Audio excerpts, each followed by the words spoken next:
So it's Pete Kelly here, hanging out with JoJo backstage from the Points Ping Party. So excited and so happy to have you here. We had a great turnout, pretty much packed the place.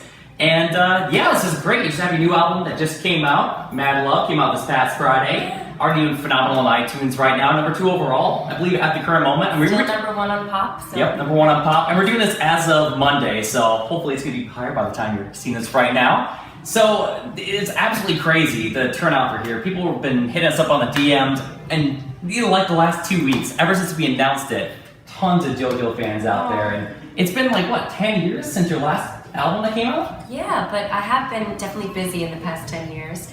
I was part of a few movies and released some mixtapes, and my fans really kept me alive on the internet and allowed me to continue my career that way while I was still fighting to be able to put out an album officially. So to be able to be at a new label home and have a new official music is just everything I've been dreaming about. Yeah, and everything we've heard so far has been great. No Apologies is such a great song. I would be shocked if that song didn't go to the top of the chart. I think a lot of people are kind of surprised when they hear JoJo. I mean, it's been 10 years, so they might be thinking of someone else. They might be thinking of JoJo Fletcher, maybe from The Bachelorette. But the fact that you're back, and it's amazing to actually see you doing new music, and your voice is absolutely incredible. It's so much. Unbelievable. We were backstage, we were having a quick chat with a few people, and we could hear you warming up in the background.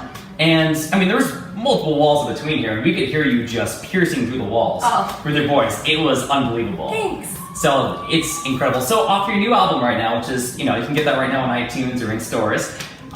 What's your favorite song on that album? It is so hard to say, and I'm sure a lot of artists would be like, it's like choosing between children, you know what I mean? And it is, because I wrote all these songs, and they all come from a real place. But I really love performing a song called I Am, which is the last song on the standard version of the album. And then there's a song on the deluxe version of the album called Clovers, which is about overcoming depression and finding your happy place amidst the darkness. So, but then there's fun songs like Vibe and like Good Thing and like Edibles, which I think are really dope too. And I just can't wait for people to hear the whole album. Fab is another song on there with Remy Ma, one of my favorite rappers. Yeah, it's awesome. I've only been able to hear a few things from it, but I mean, especially, download it? I don't know what I'm doing. I'm slacking here apparently. Yeah, geez, well, I got the encouragement to do that, definitely. So what would you consider the most difficult thing? Like, how's the last 10 years been? Because obviously it's been that long since, having gone through all the battles. Have you been just dying to work on music? Have you been working on music in the back, and this is just some of the stuff you've been working on the last 10 years? Or is this all more recent, your inspiration for the album? This is all within the past year. So I've recorded probably 10 incarnations of the third album within the past 7 years. Wow. I haven't been fighting for 10 years. I'm only 25, so Yeah. I started working on a third album when I was 18, and then I was fighting with my label for the past 6 years.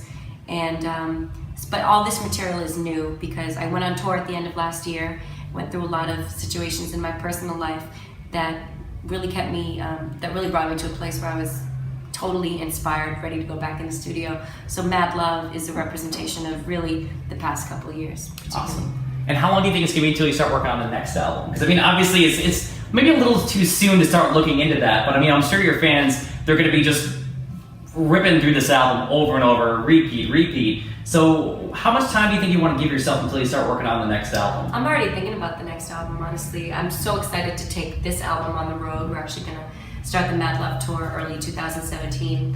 But while I'm on the road, I want to start working on the next album just because I'm so inspired. I'm so juiced up. I'm so excited.